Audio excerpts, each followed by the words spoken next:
COPWATCH, policing the police every single day. Charlotte County Sheriff Bill Prummell is a corrupt piece of shit felon. He is a felon. He had an illegal list of gun owners. Which is a third-degree felony. And the state attorney Amira Fox is a corrupt piece of shit too. She will not charge him for his crime. The sheriff has killed more people in the street and in the jail than any other sheriff Charlotte County has ever had in its history. The corruption that has happened under his administration is mind-blowing. Put him in prison for his tyranny against the people of Charlotte County and end this nightmare. Our view. What happened the night Autumn Higgs died?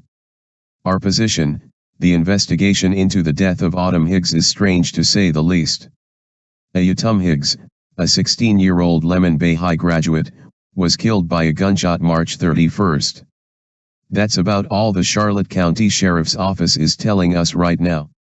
And it took them 30 days to tell us that much.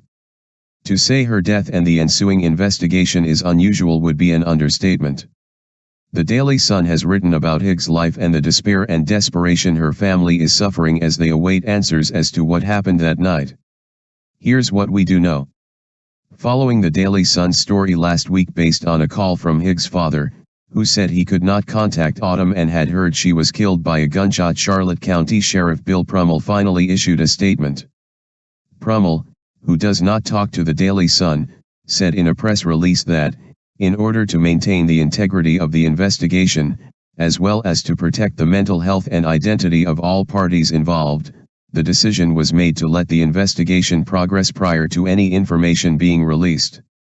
This is rather odd considering other accidental shooting deaths in the past did not take into consideration anyone's mental health and did not take 30 days before police announced a death had occurred.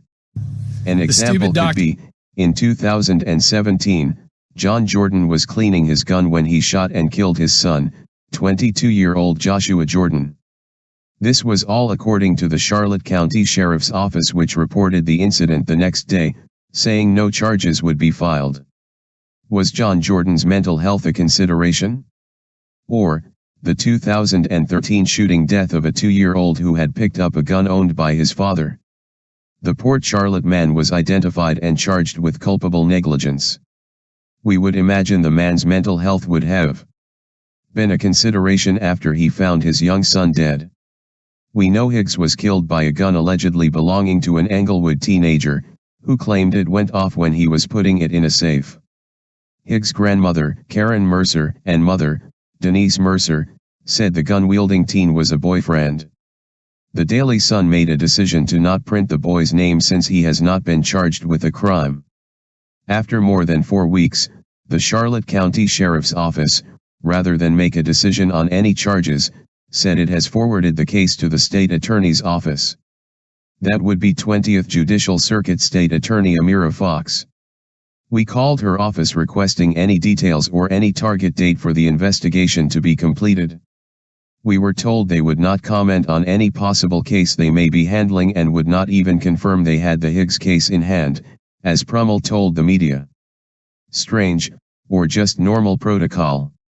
Samantha Sion, Communications Director for the State Attorney's Office, said that is just normal procedure. We find it disturbing the public and the local newspaper were kept in the dark about this shooting for 30 days and had to resort to information from the medical examiner's office, 911 transcripts, incident reports, and EMS dispatch records. There are many questions surrounding the death of Autumn Higgs.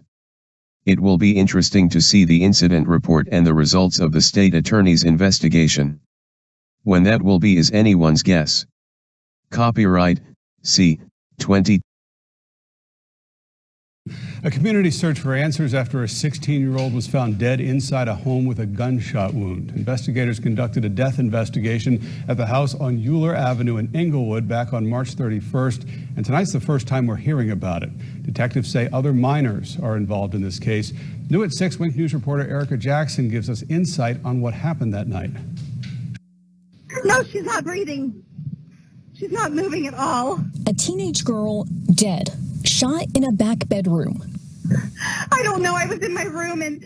That was on March 31st. Brandon Riggs of New Mexico called the Englewood Sun a month later, said the victim of the shooting is his daughter, 16-year-old Autumn Riggs. He told the newspaper he learned about the shooting on social media. No, she's not. She's not awake?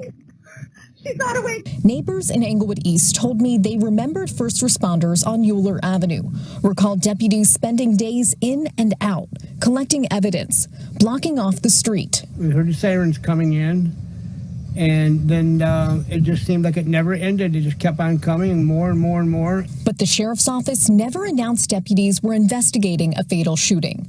According to a sheriff's office report, a minor involved in the shooting threatened to tie himself with seatbelts in a Charlotte County Sheriff's Office patrol vehicle and said, "My life is over. There is no moving on from this." Deputies placed him into protective custody under the Baker Act. Deputies say the shooting was accidental, so why are we just learning about it now? A spokesperson told us it notified the victim's relatives, but apparently not the girl's father. Her statement went on to say they wanted to maintain the integrity of the investigation, protect the mental health of all parties, and let the investigation progress before releasing any information. In Englewood East, Erica Jackson, Wink News. Now. The Sheriff's Office told us it handed over the case to the state attorney. That office will determine if charges should be filed.